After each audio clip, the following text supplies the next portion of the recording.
ನನ್ನ ಮಗನ ಬಾಯಲ್ಲಿ ಇಷ್ಟಿಷ್ಟುದ್ದ ಸಂಭಾಷಣೆನ, ಅದು ಇಂಗ್ಲಿಷಲ್ಲಿ. ಇದೇನು ಮೆಡಿಕಲ್ ಮಿರಾಕಲ್ಲ, ಇಂಜಿನಿಯರಿಂಗ್ ಮಿರಾಕಲ್ಲ, ಅಥವಾ ಕಾಮರ್ಸ್ ಮಿರಾಕಲ್ಲ? ಹೌ ಇಸ್ ಇಟ್ ಪಾಸಿಬಲ್ ಭಗವಂತ? ಕರ್ದಿಯ ಶಿವಪ್ರಸಾದ್? ಭಗವಂತ ಬಂದ್ಯಾ? ಹ ಭಗವಂತ, ನನಗೊಂದು ಡೌಟು. ಗೊತ್ತು, ಆದ್ರೂ ಕೇಳು.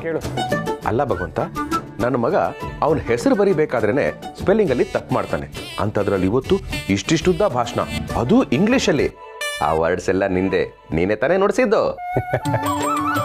ನುಡಿ ಅನ್ನೋದು ಅವ್ರವ್ರ ನಡೆಗೆ ಅನುಗುಣವಾಗಿ ಬರುವಂತದ್ದು ಶಿವಪ್ರಸಾದ್. ಚೆನ್ನಾಗಿ ಹೇಳಿದೆ. ನನ್ನ ಮಗನ ನಡೆ ಯಾವಾಗಲೂ ಕ್ರಿಕೆಟ್ ಸ್ಟೇಡಿಯಂ ಕಡೆ. ಅಂತದ್ರಲ್ಲಿ ಇವತ್ತು ಇಷ್ಟು ಚೆನ್ನಾಗಿ, ಇಷ್ಟು ಪ್ರಬುದ್ಧತೆಯಿಂದ ಮಾತಾಡ್ಬಿಟ್ಟ. ನನಗೆ ಕನ್ನಡದಲ್ಲಿ ಗಾಬರಿ, ಇಂಗ್ಲಿಷಲ್ಲಿ ಶಾಕು ಎರಡೂ ಆಗೋಯ್ತು. ಶಿವಪ್ರಸಾದ್, ನಿನ್ ಮಗ ಹೀಗ್ ಮಾತಾಡ್ದ ಅಂತ ಆಶ್ಚರ್ಯನ, ಅಥವಾ ಸ್ಕಂದ ಹೀಗ್ ಮಾತಾಡ್ದ ಅಂತ ಆಶ್ಚರ್ಯನ? ಅಪ್ಪ ತಂದೆ ಎರಡು ಒಂದೇ ಅನ್ನೋ ತರ ಮಾತಾಡ್ತಿದೆಯಲ್ಲ ಭಗವಂತ. ನಿಮಗೆ ಇನ್ನು ಮೆಚುರಿಟಿ ಬಂದಿಲ್ಲ, ಇನ್ನು ಮಕ್ಕಳ ತರ ಆಡ್ತಿರಲ್ರಿ ಅಂತ ಗಿರಿ ಅವಾಗ ನನಗೆ ಹೇಳ್ತಿರ್ತಾಳೆ. ದೊಡ್ಡವರಾದ್ಮೇಲೆ ಪ್ರಬುದ್ಧತೆ ಬರೋದಲ್ಲ ಶಿವಪ್ರಸಾದ್, ಪ್ರಬುದ್ಧತೆ ಬಂದ್ಮೇಲೆ ದೊಡ್ಡವರಾಗೋದು. ನಿನ್ ಮಗನ್ಗೆ ಈಗ ಪ್ರಬುದ್ಧತೆ ಬಂದಿದೆ ಅಷ್ಟೇ. ಅದೇ ನನಗೂ ಅರ್ಥ ಆಗ್ತಾ ಇಲ್ಲ. ನೀನ್ ನೋಡಿದ್ರೆ ಪ್ರಬುದ್ಧತೆ ಬಂದಿದೆ ಅಂತ ಹೇಳ್ತಾ ಇದ್ಯಾ, ಆದ್ರೆ ಅವನು ಇನ್ನು ಚೈಲ್ಡ್ ತರನೇ ಆಡ್ತಿರ್ತಾನೆ. ಅಫ್ಕೋರ್ಸ್ ಅವನಿನ್ನು ಚೈಲ್ಡೇ, ಆದ್ರೂ ಶಿವಪ್ರಸಾದ್, ಮನುಷ್ಯ ಎಷ್ಟೇ ದೊಡ್ಡವನಾದ್ರೂ ಮಕ್ಕಳಂತಿರ್ಬೇಕು ಅಂತ ಯಾಕೆ ಹೇಳ್ತಾರೆ ಗೊತ್ತಾ? ಮಕ್ಕಳಿಗೆ ಅಹಂ ಅನ್ನೋದಿರೋದಿಲ್ಲ, ಅವರು ಇವರು ಅನ್ನೋ ಭೇದ ಭಾವ ಇರೋದಿಲ್ಲ, ಸತ್ಯ ಹೇಳಬೇಕಾದ್ರೆ ಹಿಂಜರಿಕೆ ಇರೋದಿರೋದಿಲ್ಲ, ಯಾರನ್ನು ಅಂತಸ್ತಿನಿಂದ ಅಂದದಿಂದ ಅಳೆಯೋದಿರೋದಿಲ್ಲ. ಮುಖ್ಯವಾಗಿ ಹೇಳಬೇಕಾದ್ರೆ ತಮ್ಮ ಅಂತರಾತ್ಮ ಹೇಳುವಂತ ಪ್ರತಿಯೊಂದು ಮಾತನ್ನು ಕೇಳುವಂತ ಏಕೈಕ ಜೀವ ಅಂದ್ರೆ ಅದು ಮಗಳೇ. ಎಷ್ಟು ಚೆನ್ನಾಗಿ ಹೇಳಿದೆ ಭಗವಂತ. ನನ್ನ ಮಗನ ನಾನು ತಂದೆಗೆ ತಕ್ಕ ಮಗ ಅಂತ ಅನ್ಕೊಂಡಿದ್ದೆ, ಆದ್ರೆ ಇವತ್ತು ಅವನು ಆಡಿದ ಮಾತುಗಳು ಕೇಳಿದ್ಮೇಲೆ ಅವನು ನನ್ನನ್ನೇ ಮೀರಿಸ್ಬಿಟ್ಟ ಅಂತ ಅನಿಸ್ತು. ಅವನವ್ರ ಮುಂದೆ my father should not Neel down in front of anybody ಅಂತ ಹೇಳ್ದ. ನಮ್ಮಪ್ಪಂಗೆ ಕಷ್ಟ ಆಗ್ಬಾರ್ದು, ನಾನು ಚೆನ್ನಾಗಿ ಓದ್ತೀನಿ ಅಂತ ಹೇಳ್ದ. 3 ಲಕ್ಷ ಫೀಸು ಅಂತ ಕೇಳಿದ ತಕ್ಷಣ ಗಾಬರಿಯಲ್ಲಿ ನನ್ನ ಕಣ್ ತುಂಬಿಕೊಂಡಿತ್ತು. ಆದ್ರೆ ಅವನು ಆಡಿದ ಮಾತುಗಳೆಲ್ಲ ಕೇಳಿದ್ಮೇಲೆ ಖುಷಿಯಿಂದ ಕಣ್ಣೀರಾಗಿ ಹೊರಗೆ ಬಂತು. ಹೊಸ ನೀರು ಬಂದ್ಮೇಲೆ ಹಳೆ ನೀರು ಹೋಗ್ಲೇಬೇಕಲ್ವ ಶಿವಪ್ರಸಾದ್? ಹೌದು ಭಗವಂತ. ಭಗವಂತ, ನನಗೊಂದು ಡೌಟು. ಕೇಳು. ಈ ದುಬಾರಿ ಸ್ಕೂಲ್ ಫೀಸ್ ವಿಷಯದಲ್ಲಿ ನೀನ್ ಏನು ಮಾಡಲ್ವಾ? ನಾನು ಯಾಕೆ ಮಾಡ್ಲಿ ಶಿವಪ್ರಸಾದ್? ಶಿಕ್ಷಣನ ವ್ಯಾಪಾರ ಮಾಡ್ಕೊಂಡವರು ನೀವು. ನನ್ನ ಮಗ ಮಗಳು ಇದೇ ಶಾಲೆಯಲ್ಲಿ ಓದಿದ್ರೆ ಮಾತ್ರ ಶಿಕ್ಷಣ ಚೆನ್ನಾಗಿರುತ್ತೆ ಅಂತ ಅನ್ಕೊಂಡವರು ನೀವು. ದುಬಾರಿ ಆದಷ್ಟು ಶಿಕ್ಷಣದ ಗುಣಮಟ್ಟ ಹೆಚ್ಚಾಗಿರುತ್ತೆ ಅಂತ ಭಾವಿಸಿದವರು ನೀವು. ಪ್ರತಿ ಬಾರಿ ಪಬ್ಲಿಕ್ ಪರೀಕ್ಷೆ ಫಲಿತಾಂಶ ಬಂದಾಗ ಯಾವ ಶಾಲೆಗೆ ಎಷ್ಟು ಶೇಕಡ ಫಲಿತಾಂಶ, ರಾಜ್ಯಕ್ಕೆ ಮೊದಲು ಬಂದ ಹುಡುಗ ಯಾರು, ಅವನು ಯಾವ ಶಾಲೆಯಲ್ಲಿ ಓದ್ತಾನೆ, ಆ ಶಾಲೆಯ ಮಕ್ಕಳಿಗೆ ಎಷ್ಟು ಅಂಕ ಬಂದಿದೆ, ಇದನ್ನ ನೋಡೋ ಅಪ್ಪ ಅಮ್ಮಂದ್ರು ಇದಾರೆ ಹೊರತು ತಮ್ಮ ಮಕ್ಕಳಿಗೆ ಏನ್ ಬೇಕು, ಅವರಿಗೆ ಯಾವ್ದ್ರಲ್ಲಿ ಆಸಕ್ತಿ ಇದೆ ಅಂತ ನೋಡೋದೇ ಇಲ್ಲ. ಮಾತಿಗೂ ಇದು ಸ್ಪರ್ಧಾತ್ಮಕ ಜಗತ್ತು. ಇಲ್ಲಿ ಬದುಕಲು ಅರ್ಹರಾಗಬೇಕಾದ್ರೆ ಸ್ಪರ್ಧೆಯಲ್ಲಿ ಗೆಲ್ಲೇಬೇಕು ಅಂತ ಅಪ್ಪ ಅಮ್ಮ ಗುರುಗಳು ಹೇಳ್ತಾನೆ ಇರ್ತಾರೆ. ಇದು ಮೊದಲು ನಿಲ್ಬೇಕು. ಪ್ರತಿಯೊಬ್ಬ ವ್ಯಕ್ತಿಗೂ ಕುಶಲತೆ ಇದ್ದೇ ಇರುತ್ತೆ ಶಿವಪ್ರಸಾದ್. ಅದನ್ನ ಹುಡುಕ್ಬೇಕು, ಅದರಲ್ಲೇ ಬೆಳೆಸ್ಬೇಕು. ಸ್ಪರ್ಧೆ ಅನ್ನೋದು ಕಾಡಲ್ಲೂ ಇದೆ.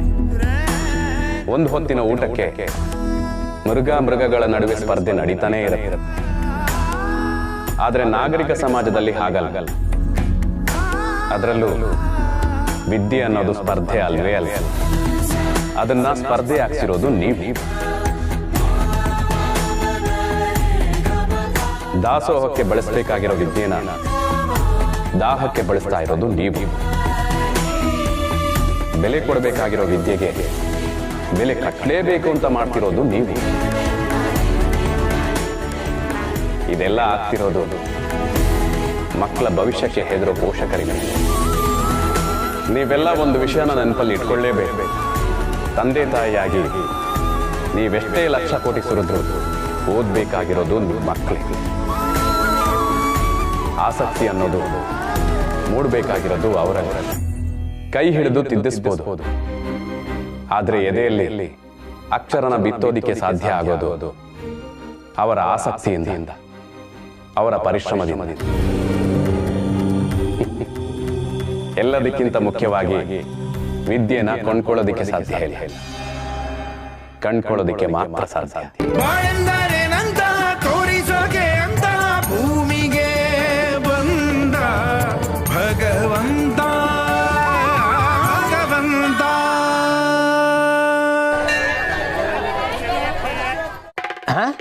ಅಣ್ಣ ಎಂದು ಹೇಳಿಕೊಂಡು ಬಂದ ಮಹಿಳೆಯಿಂದ ಮನೆಯ ಹಿರಿಯನ ಕೊಲೆ. ಛೇ ಛೇ ಛೇ, ಎಂಥ ಕಾಲ ಬಂತು. ಸದ್ಯ ನಮ್ಮನೆ ಯಾರು ಅಣ್ಣ ಅಂತ ಹೇಳ್ಕೊಂಡು ಬಂದಿಲ್ಲ. ಅಣ್ಣ ಅಣ್ಣ ಅಣ್ಣ ಅಣ್ಣ ಅಣ್ಣ ಅಣ್ಣ ಅಣ್ಣ ಅಣ್ಣ ಅಣ್ಣ ಅಣ್ಣ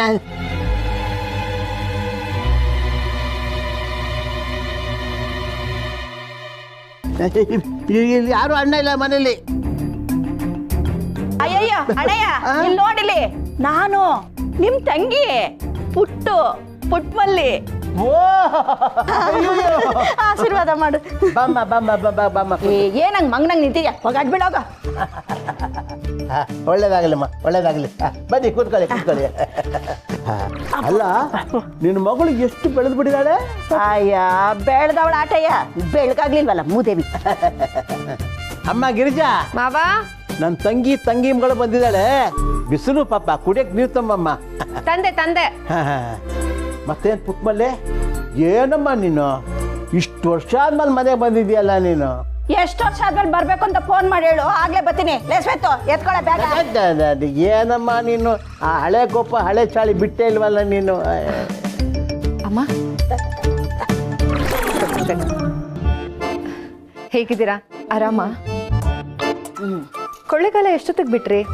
9 ಗಂಟೆಗೆ ಅಲ್ವೇನೆ ಸ್ವತ್ತು? ಹೌದಾ, ಇಷ್ಟು ಬೇಗ ಬಂದಿದ್ದೀರಾ? 4 ಅವರ್ ಆದ್ರೂ ಬೇಕಲ್ವಾ? ಹಂಗಾರೆ 2 ಗಂಟೆ ಬಿಟ್ಕೊಂಡೆ ಬತ್ತಿ ಬಿಡು. ಶ್ವೇತು, ಎತ್ತು ಬ್ಯಾಗು. ಅಯ್ಯೋ ಅಮ್ಮ, ಸುಮ್ಮನೆ ಮಾತುಗಂದೆ ಅಷ್ಟೇ. ಮಾತ್ಗೋ ಕತ್ಗೋ. ಅಣ್ಣ, ನಿಂಗೆ ನನ್ನ ಬಗ್ಗೆ ಸಂದಾಗ ಗೊತ್ತು ತಾನೆ. ನಾನು ಈಗ ಹೊರಟಾದ್ರೆ ನಾನು ಒಂದು ಕ್ಷಣನೂ ಅಲ್ಲಿ ಇರಕ್ಕಿಲ್ಲ. ಮರ್ವಾದೆ ಇಲ್ದಿರೋ ಜಾಗದಾಗೆ ನಾನು ಚಪ್ಲಿನೂ ಬಿಡಕ್ಕಿಲ್ಲ. ಅದಕ್ಕೆ ನಮ್ಮಮ್ಮ ಯಾವಾಗ್ಲೂ ಶೂ ಹಾಕೊಂಡೇ ಓಡಾಡೋದು. ಏಯ್, ಮುಚ್ಚೆ ಬಾಯ. ಎತ್ತವಂಗೆ ಪಂಚ್ ಕೊಡ್ತೀಯ ಪಂಚ ಮೊಡದ ಅಂದ್ರೆ ಮಂಗನ್ ಮುಸುಡಿ ಆಗ್ಬಿಡ್ಬೇಕು. ಹೋಗ್ಲಿ ಬಿಡಮ್ಮ, ಯಾಕೆ ಬೈತೀಯ ಸರ್? ಏನಮ್ಮ ನಿನ್ ಮಗ ಮೇಲೆ ಬಂದ್ಬಿಟ್ಟಿದ್ದಾರೆ. ಏನೋ ಕೃಷ್ಣ, ಚೆನ್ನಾಗಿದ್ದೇನೋ? ಸರ್, ನಾನು ಕೃಷ್ಣ ಅಲ್ಲ, ಮುರಳಿ. ಎರಡು ಒಂದೇ ಅಲ್ವೇನಪ್ಪ? ಅಯ್ಯೋ ಅಣ್ಣಯ್ಯ, ಇವ್ನ್ ನನ್ ಮಗ ಅಲ್ಲ. ನಾವ್ ಬಂದ್ವಲ್ಲ ಆಟೋ ಡ್ರೈವರು, ಕಾಸು ಇಸ್ಕೊಳಗೆ ಮನೆ ಒಳಗೆ ಬಂದ್ಬಿಟ್ಟವನೆ. ಫ್ರೀ ಕಣಪ್ಪ ಅಂದ್ರು ಕೇಳ್ತಾ ಇಲ್ಲ ಮುಂಡೆದು. ಅಲ್ಲಮ್ಮ, ಫ್ರೀ ಅನ್ನೋದು ಬಸ್ ಮಾತ್ರ. ಪಾಪ ಆಟೋದವನಿಗೂ ಫ್ರೀ ಅಂದ್ರೆ ಅದು ಹೇಗಮ್ಮ? ಪಾಪ ಅವರು ಬದುಕೋದು ಬೇಡವೆ. ಅಮ್ಮ ಗಿರಿಜಾ, ಮಾವ, ಅದೆಷ್ಟಾಯ್ತು ಕೊಟ್ಟು ಕಳ್ಸಮ್ಮ. ಹಾಂ ಸರಿ. ಎಷ್ಟಾಯ್ತಪ್ಪ? 250 ಮೇಡಮ್. ಅಯ್ಯೋ, ಆಟೋ ಹತ್ಬೇಕಾದ್ರೆ 200 ರೂಪಾಯಿ ಅಂದ್ರಿ, ಇವಾಗ 250 ಅಂತ ಹೇಳ್ತಿದ್ದೀರಾ? ಹಾಂ, ನೀವು ಹತ್ತುವಾಗ 200 ಅಂತಾನೆ ಹೇಳಿದ್ದೆ. ಆದರೆ ನೀವು ಇಷ್ಟೊತ್ತು ಕಾಸು ಕೊಡದೆ ಕಾಯಿಸಿದ್ರಲ್ಲ, ಅದಕ್ಕೆ ಎಕ್ಸ್ಟ್ರಾ 50 ರೂಪಾಯಿ ವೆಯ್ಟಿಂಗ್ ಚಾರ್ಜಸ್. ವೆಯ್ಟಿಂಗ್ ಚಾರ್ಜ್ ಹೋಗಿ ತೊಗೊಂಬಂದು ಕೊಡಮ್ಮ. 2 ನಿಮಿಷ ಅಣ್ಣ. ಮತ್ತೇನಮ್ಮ ಸಮಾಚಾರ? ಆರೋಗ್ಯ ಎಲ್ಲ ಸರಿಗಿದೆಯಾ? ಓ, ಹಂಗಾರೆ ಕಾಯಿಲೆ ಬಂದ್ಮೇಲೆ ಬತ್ತೀನಿ ಬಿಡು. ಶ್ವೇತು, ಎತ್ತು ಬ್ಯಾಗು. ಮಾವ ಮಾತಿಗೆ ಹೇಳಿದ್ದು. ಅಲ್ಲೇ ಕಣ್ಮುದೇವಿ, ಗುಂಡ್ಕಲ್ ತರ ಹಿಂಗ್ ಕುಂತೀವ್ನಿ. ನಾನ್ ನೋಡ್ಬಿಟ್ಟು ಸಂದಾಕಿದ್ಯಾ ಅಂದ್ರೆ ನಂಗೆ ಉರಿಯಕ್ಕಿಲ್ವಾ ಮತ್ತೆ? ಇವಳು ಕಾಟ ತಡಿಲಾರ್ದು ಇವಳು ಗಂಡ ದೇಶನೇ ಬಿಟ್ಟು ಓಡೋಗ್ಬಿಟ್ಟು. ಏನಣ್ಣಯ್ಯ, ಏನೋ ಗೊಣಗ್ತಾ ಇರಂಗದೆ. ಏನಿಲ್ಲ, ನಿನ್ನ ಗಂಡನ ಬಂದಿದ್ರೆ ಚೆನ್ನಾಗಿತ್ತು ಅಂತ ಕೇಳಿದೆ. ಅದೇನ ಹೇಳ್ತಾರಲ್ಲ, ಕಂಡು ಕಂಡು ಹೆಣ್ಣೋ ಗಂಡೋ ಅನ್ನಂಗೆ ಬಿಟ್ಟೋಗಿರೋ ಗಂಡನ ಬಗ್ಗೆ ಮಾತಾಡ್ತಿದ್ಯಲ್ಲ. ಸಾರಿ ಬಿಡು, ಅವನೆಲ್ಲವನೇ ಅಂತ ಹುಡಿಕೊಂಡು ಅವನ್ನ ಕರ್ಕೊಂಡೆ ಬರ್ತೀನಿ. ಶ್ವೇತು, ಎತ್ತು ಬ್ಯಾಗ. ಅಯ್ಯಯ್ಯೋ, ತಪ್ಪಾಯ್ತಮ್ಮ, ತಪ್ಪಾಯ್ತು. ಅಣ್ಣ ತಗೊಳ್ಳಿ. ಥ್ಯಾಂಕ್ ಯು ಮೇಡಮ್, ಬರ್ತೀನಿ. ಮತ್ತೆ ಬರ್ತೀಯ, ಹೋಗು. ಅಮ್ಮ ಶ್ವೇತಾ, ಹೋಗಿ ಕೈಕಾಲು ಮುಖ ತೊಳ್ಕೊಂಡು ಬನ್ನಿ, ಊಟಕ್ಕೆ ರೆಡಿ ಮಾಡ್ತೀನಿ. ಅಯ್ಯೋ, ಒಂದ್ ಲೋಟ ಕಾಫಿ ಕೊಟ್ಬಿಡವ, ಆಮೇಲೆ ಊಟ ಮಾಡಿದ್ರಾಯ್ತು. ಅಲ್ಲ ಊಟ ಟೈಮ್ ಅಲ್ವಾ, ಊಟನೇ ಮಾಡ್ಬಿಡ್ತೀರೇನೋ ಅಂತ. ಹಂಗಾರೆ ತಟ್ಟೆಗೆ ಕಾಫಿ ಬಗ್ಗಿಸ್ಕೊಂಡ್ ಬಂದ್ಬಿಡು, ಅದನ್ನೇ ತಿನ್ಕೊಂಡ್ಬಿಡ್ತೀನಿ. ಸರಿ ಅಮ್ಮ, ಕಾಫಿನೇ ತಗೊಂಡ್ಬರ್ತೀನಿ ಬಿಡಿ. ಶ್ವೇತಾ, ನೀನು ಹೋಗಿ ಕೈಕಾಲು ಮುಖ ತೊಳ್ಕೊಂಡು ಬಾ. ಅಯ್ಯ, ಆ ಮೂದೇವಿ ಏನ್ ತೊಳೆಯೋದು, ಏಟ್ ತೊಳ್ಕೊಂಡ್ರೆ ಆಟಯ್ಯ, ಒರಿಜಿನಲ್ ಬಣ್ಣ ಏನು ಚೇಂಜ್ ಆಗಕ್ಕಿಲ್ಲ. ನಾನೇ ತೊಳ್ಕೊತೀನಿ ಬಿಡು. ಬಚ್ಚಿಲ್ ಮನೆ ಎಲ್ಲದೆ? ಬನ್ನಿ ಅಮ್ಮ. ಶ್ವೇತಾ, ಯಪ್ಪ ಶಿವ, ಬತ್ತೀನಿ ಇರೋಣಯ್ಯ.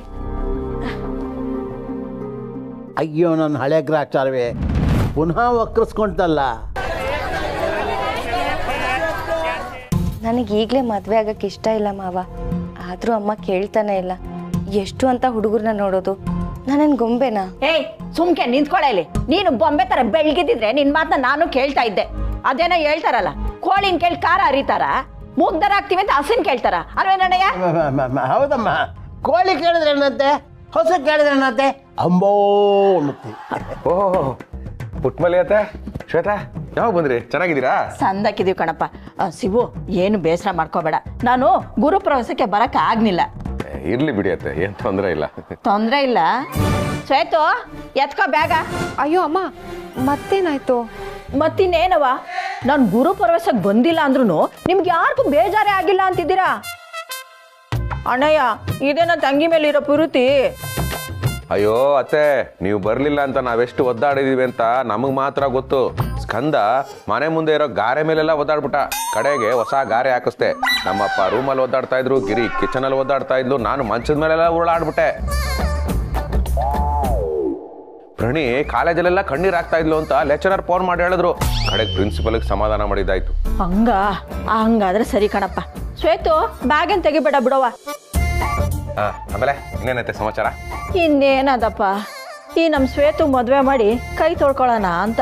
ಅಯ್ಯೋ ಅತ್ತೆ, ಕೈ ತೊಳ್ಕೊಳಕ್ ಯಾಕೆ ಮದುವೆ ಮಾಡಿಸ್ಬೇಕು? ಹ್ಯಾಂಡ್ ವಾಶ್ ಇದ್ರೆ ಸಾಕು, ಸೋಪಲ್ಲೂ ತೊಳ್ಕೊಬಹುದು. ಅಯ್ಯೋ ಸಾಕಪ್ಪ ನಿನ್ ತಮಾಸೆ. ಶ್ವೇತನ್ ಮದ್ವೆ ಮಾಡಿ ಜವಾಬ್ದಾರಿ ಕಳ್ಕೋಬೇಕು ಅಂತ ಅಂದೆ ಕಣೋ ದಡ್ಡ. ಅದ್ ಯಾವ ಗಳಿಗೆನಲ್ಲಿ ಇವಳಿಗೆ ಶ್ವೇತಾ ಅಂತ ಹೆಸರಿಕ್ಕದ್ನೋ, ಹೆಸರಿಗೆ ತಕ್ಕನಾಗ ವಸಿನಾದ್ರೆ ಬೆಳ್ಳಗಿರೋದ್ ಬೇಡ್ವೆ, ಮಸಿ ಮಸಿ ಬಣ್ಣ. ಹಾಗೆಲ್ಲ ಹೇಳ್ಬೇಡಮ್ಮ, ಹೀಗೆಲ್ಲ ಹೇಳಿದ್ರೆ ನೋವಾಗಲ್ವಾ? ನನಗೂ ನೋವಾಯ್ತದಣ್ಣ. ಒಂದಲ್ಲ ಎರಡಲ್ಲ 24 ಗಂಡು ಬಂದಿದ್ದಾವ ಇವಳನ್ನ ನೋಡಕ್ಕೆ. ಬಂದ್ ಗಂಡುಗಳು ಏನು ಕೇಳಲಿಲ್ಲಣ್ಣ. ಆಸ್ತಿ ಅಂತಸ್ತು ಒಡವೆ ತೋಟ ತುಡ್ಕೆ ಎಂಥದೂ ಕೇಳಲಿಲ್ಲ. ಅವ್ರು ಕೇಳಿದಿಷ್ಟಯ್ಯ, ಹುಡುಗಿ ಹೊಸಿ ಬೆಳ್ಗಿರ್ಬೇಕು ಅಂತ. ನಾನುವೆ ಆ ಟಿವಿನಾಗ ತೋರ್ಸೋ ಎಲ್ಲ ಕ್ರೀಮ್ಗಳು ಆಳು ಮೂಳು ಅಷ್ಟೇ ಯಾಕೆ, ಬಟ್ಟೆ ಸೋಪಿಂದ ಹಿಡಿದು ಡಾಕ್ಟ್ರು ಬರ್ಕೊಟ್ಟ ಸ್ಪೆಷಲ್ ಸೋಪ್ವರೆಗೂ ಹಾಕಿ ಈ ಮೂದೇವಿನ ಉಜ್ಜಿ ನನ್ನ ಕೈ ಸೋಪು ಸವಿತೆ ಹೊರ್ತು ಇವಳು ಬಣ್ಣ ಮಾತ್ರ ಒಸಿನೂ ಬದಲಾಗ್ಲಿಲ್ಲ. ಮತ್ತೆ ನೀವು ತುಂಬಾ ತಪ್ಪಾಗಿ ಮಾತಾಡ್ತಾ ಇದ್ದೀರಾ. ಬಣ್ಣ ಅನ್ನೋದು ಭಗವಂತ ಕೊಟ್ಟಿರೋದು. It is just melanin pigment, that's all. ಅಮ್ಮ, ನೀವು ನನ್ನ ಬಗ್ಗೆ ತಪ್ಪಾಗಿ ತಿಳ್ಕೊಂಡ್ರು ಪರವಾಗಿಲ್ಲ. ಕಪ್ಪು ಬಣ್ಣ ಕೀಳು ಅಂತ ಶ್ವೇತನ ಆಡ್ಕೋಬೇಡಿ. ಅಯ್ಯೋ, ಆಡ್ಕೋತಾ ಇರೋದು ನಾನಲ್ಲ ಕಣವ, ನಮ್ ಬೀದಿ ಐಕ್ಳು. ಮಂಗ ಅಂದ್ರೆ ಮಂಕಿ, ಶ್ವೇತ ಅಂದ್ರೆ ಕರ್ಕೆ ಅಂತ ಹೇಳಿ ಓಡೊಂಟೈತವೆ. ನಾನೇನ್ ಮಾಡೋಣ ಹೇಳು? ಇವಳು ಮದ್ವೆ ಒಂದಾಗಿದ್ದಿದ್ರೆ ನಾನು ಅಲ್ಲಿಂದ ಇಲ್ಲಿವರೆಗೂ ಈ ವಯಸ್ಸಿನಾಗೆ ದಂಡ್ಕೊಂಡ್ ಬರ್ಬೇಕಾಗಿತ್ತ.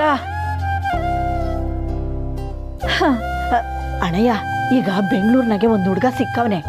ಆದ್ರೆ ಆ ಹುಡುಗ ಮೊದಲು ಇವಳನ್ನ ನೋಡ್ಬೇಕಂತೆ, ಆಮ್ಯಾಕೆ ಕೇಳ್ತಾನಂತೆ.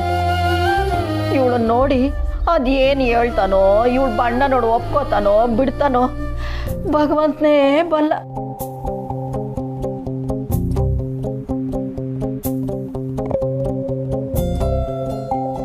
ಅಮ್ಮ, ಬಣ್ಣ ನೋಡಿ ಒಪ್ಕೋಬಾರ್ದು, ಗುಣ ನೋಡಿ ಒಪ್ಕೋಬೇಕು.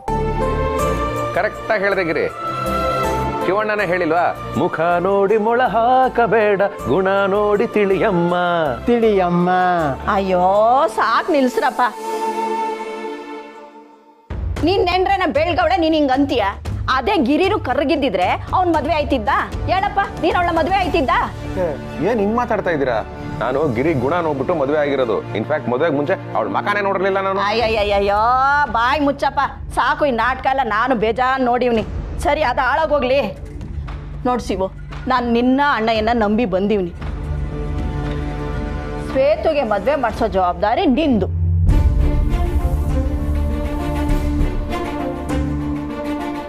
ಈಗ ನೀನೇ ಹೇಳ್ದಲ್ಲ ಪಾಡು, ಅದ್ರ ಮುಂದುವರೆದ ಭಾಗದಾಗೆ ಶಿವಣ್ಣ ಹೇಳೋರಲ್ಲ, ನನ್ನ ತಂಗಿಯ ಮದುವೆ ಜೋರು ಜೋರು ಜೋರು ಅಂತ.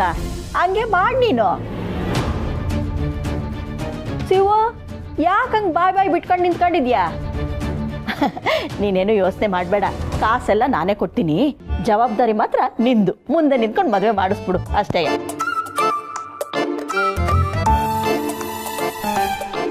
ಅಬ್ಬಾ, ಹಾರ್ಟ್ ಅಂದ ತಕ್ಷಣ ಯಮಲೋಕದ ಬಾಗಿಲ ತಟ್ಟಿ ವಾಪಸ್ ಬಂತು. Thank god. ಶ್ವೇತಾ, ಅತ್ತೆ ಮಾತಿಗೆ ನೀನೇನು ಬೇಸರ ಮಾಡ್ಕೋಬೇಡ. ಅವ್ರಿಗೆ ಹೆಂಗೆ ಅಂತ ನಿನಗೆ ಗೊತ್ತಲ್ಲ. ಎಲ್ಲ ಒಳ್ಳೇದಾಗುತ್ತೆ, ದೇವ್ರಿದ್ದಾನೆ, ಏನು ಚಿಂತೆ ಮಾಡಬೇಡ.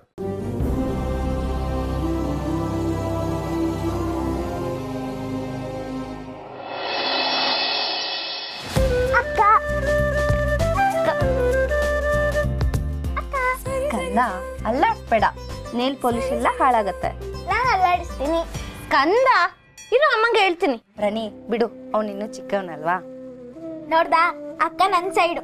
ಏನಿಲ್ಲ, ಅಕ್ಕ ನನ್ನ ಕಡೆ ಇರು. ಶ್ವೇತಾ ಅಕ್ಕ, ನಿಮ್ಗೆ ನಮ್ಮಿಬ್ರಲ್ಲಿ ಯಾರು ತುಂಬಾ ಇಷ್ಟ?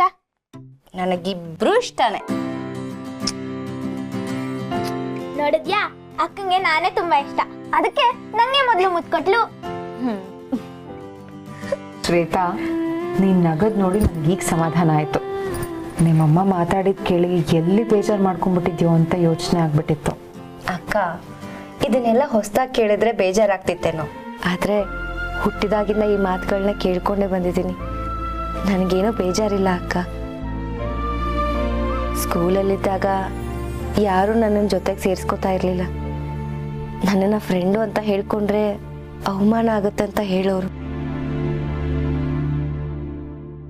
ಅಕ್ಕಪಕ್ಕದ ಮನೆಯವರೆಲ್ಲ ಬಂದು ಪುಟ್ಟಮನೆ ದೊಡ್ಡ ಮಗಳು ಚೆನ್ನಾಗಿದ್ದಾಳೆ, ಅವಳಿಗೆ ಬೇಗ ಮದುವೆ ಆಗುತ್ತೆ, ಆದರೆ ಈ ಹುಡುಗಿ ತುಂಬ ಕಪ್ಪಗಿದೆ, ಇವಳಿಗೆ ಮದುವೆ ಆಗೋದೇ ಕಷ್ಟ, ವರದಕ್ಷಿಣೆ ಕೂಡಿಟ್ಕೊಂಡಿರೋ ಅಂತ ಹೇಳೋರು. ಅದನ್ನೆಲ್ಲ ಕೇಳಿದಾಗ ಕಪ್ಪಗಾಗಿ ಹುಟ್ಟಿರೋದೇ ಶಾಪ ಅನ್ಕೋತಿದ್ದೆ.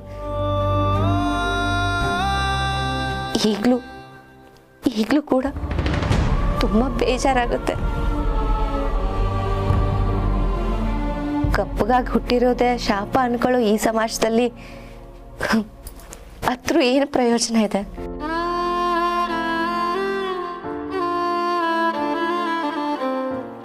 ಅಮ್ಮ, ಕಪ್ಪಗೆ ಹುಟ್ಟಿದ್ರೆ ಮದ್ವೆನೇ ಆಗಲ್ವಾ? ಅಕಸ್ಮಾತ್ ನಾನು ಕಪ್ಪಗಿದ್ದಿದ್ರೆ ಅಕ್ಕನ ಥರನೇ ಅಳ್ಬೇಕಿತ್ತ? ಪ್ರಣಿ, ಅದೆಲ್ಲ ಭ್ರಮೆ ಅಷ್ಟೇ. ಬುದ್ಧಿ ಇಲ್ಲದೆ ಇರೋರು ಆಡೋ ಮಾತದು. ಕಪ್ಪು ಬಿಳಿ ಇದು ಬರೀ ಬಣ್ಣಗಳಲ್ಲಿರೋ ವ್ಯತ್ಯಾಸ ಅಷ್ಟೇ. ಅದ್ಬಿಟ್ರೆ ಬೇರೆ ಏನೂ ಇಲ್ಲ. ಒಬ್ರು ಕಪ್ಪಗಿದ್ದಾರೆ, ದಪ್ಪ ಇದ್ದಾರೆ, ಕುಳ್ಳ ಇದ್ದಾರೆ ಅಂತ ಅವ್ರನ್ನ ನಾವು ಆಡ್ಕೋಬಾರ್ದು. ಭಗವಂತನ ಸೃಷ್ಟಿ ಅದು, ಅದನ್ನು ನಾವು ಗೌರವಿಸ್ಬೇಕು ಅಷ್ಟೆ.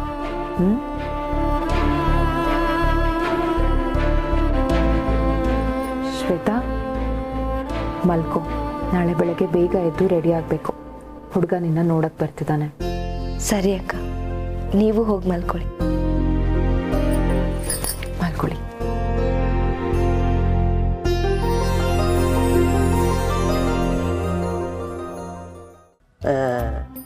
ಹುಡುಗನ ಹೆಸರು ಗೊತ್ತಾಗ್ಲಿಲ್ಲ. ಗೊತ್ತಾಗಕ್ಕೆ ನಾನು ಇನ್ನೂ ಹೆಸರೇ ಹೇಳಿಲ್ವಲ್ಲ. Joke joke. ಶಂಕರ್ ಗುರು ಅಂತ. ಶಂಕರ್ ಗುರು ಮತ್ತೆ ಅಂತ ಒಳ್ಳೆ ಪಿಕ್ಚರೇ. ಮೋಸ್ಟ್ಲಿ ನೀವು ಫಾದರು ಅಣ್ಣವ್ರಿಗೆ, ಮದರ್ ಅಂಬರೀಷ್ ಅವ್ರಿಗೆ ಫ್ಯಾನ್ ಅನ್ಸುತ್ತೆ. ಸರ್, ಅಂತ ಅಂದ್ರೆ ಬರೀ ಫಿಲ್ಮ್ ನೇಮ್ ಅಲ್ಲ ಸರ್, ಬರೀ ಅಂತ ಅಷ್ಟೇ. ಓಕೆ ಅಂತ ಅಂದ್ರೆ ಅಂತವಾಗಿ ಗೊತ್ತಾಯ್ತು ಬಿಡಿ. ಶಂಕರ್ ಶ್ವೇತಾ, ಆಹಾ, ಬೋ ಪಸಂದಾಗಿರ್ತದೆ. ಅಮ್ಮರ, ನೀವು ತುಂಬಾ ಮುಂದೆ ಹೋಗ್ಬಿಟ್ರೆ ಮೊದಲು ಹುಡುಗ ಹುಡುಗಿ ನೋಡ್ಬೇಡ್ವೆ? ಇದೇನ್ ಬ್ರೋಕರಪ್ಪ, ಹುಡ್ಗನ್ ಮಕ ನೋಡಿದ್ರೆ ಅವ್ರು ಒಪ್ತಾರೆ ಅಂತ ಹೇಳ್ತೈತೆ ಸೊಕನ. ಹಾ, ಶಂಕರ್ ಅವರೇ, ತಾವೇನ್ ಮಾಡ್ಕೊಂಡಿದ್ದೀರಿ? ಮೆಸೇಜ್ ಮಾಡ್ಕೊಂಡಿದ್ದೀನಿ ಸರ್. ಅಯ್ಯೋ, ಇವಾಗಲ್ಲ ಸ್ವಾಮಿ, ಜೀವನಕ್ಕೆ ಏನ್ ಮಾಡ್ಕೊಂಡಿದ್ದೀರಿ ಅಂತ ಕೇಳಿದೆ. ಹುಡುಗ ವಿಧಾನಸೌಧದಲ್ಲಿ ಕೆಲಸ ಮಾಡ್ತಾ ಇದ್ದಾನೆ. ಹಾಗಾದ್ರೆ ನಾವು ಬಂದ್ರೆ ಒಳಗಡೆ ಬಿಡಿಸ್ತೀಯದಪ್ಪ. ಒಳಗೆ ಬಿಡಿಸೋದೇನು ಅಂಕಲ್, ನೀವು ಹಂಗೆ ಬಂದ್ರೆ ನಿಮ್ಮ ಚಿತ್ರನೂ ಬಿಡಿಸ್ತೀನಿ. ಚಿತ್ರ ಬಿಡಿಸ್ತೀರಾ? ಓ, ವಿಧಾನಸೌಧದ ಕಲಾವಿದ್ರು. ಗಿರ್ಜಾ ಹೋಗಿ ಶ್ವೇತನ್ ಕರ್ಕೊಂಬರವ. ಒಂದ್ ನಿಮಿಷ ಬರ ಮಿಲಿ. ಶ್ವೇತನ ಕರ್ಕೊಂಡ್ ಮಗ ಮಗಕ್ಕೆ ಬಟ್ಟೆ ಹಾಕೊಂಡ್ ಬಾ, ಕಂಚ್ಕೊಂಡ್ ಕರ್ಕೊಂಡ್ ಬಾ. ಅಯ್ಯೋ, ವಿಧಾನಸೌಧದಲ್ಲಿ ಕೆಲಸ ಮಾಡೋ ಹುಡುಗ ಬಂದವನೇ. ಅವನ್ ಮೊದ್ಲು ಒಪ್ಕೊಳ್ಳಿ, ಆಮ್ಯಾಕೆ ಮಕ್ಕ ತೋರ್ಸಿದ್ರಾಯ್ತು. ಮೊದ್ಲೇ ಮಕ್ಕ ನೋಡಿ ಬೇದರ್ಗಿದ್ಕೊಂಬಿಟ್ಟಾನ ಹುಡುಗ. ಹೋಗು ಸುಮ್ಕೆ. ಅದು ನಾವು ಮಗಳು ಹೊಸಿ ನಾಚಿಕೆ ಸ್ವಭಾವದವಳು. ಧೈರ್ಯ ಹೇಳಿ ಕರ್ಕೊಂಬ ಅಂತ ಹೇಳ್ತಿದ್ದೆ ಅಷ್ಟೇ.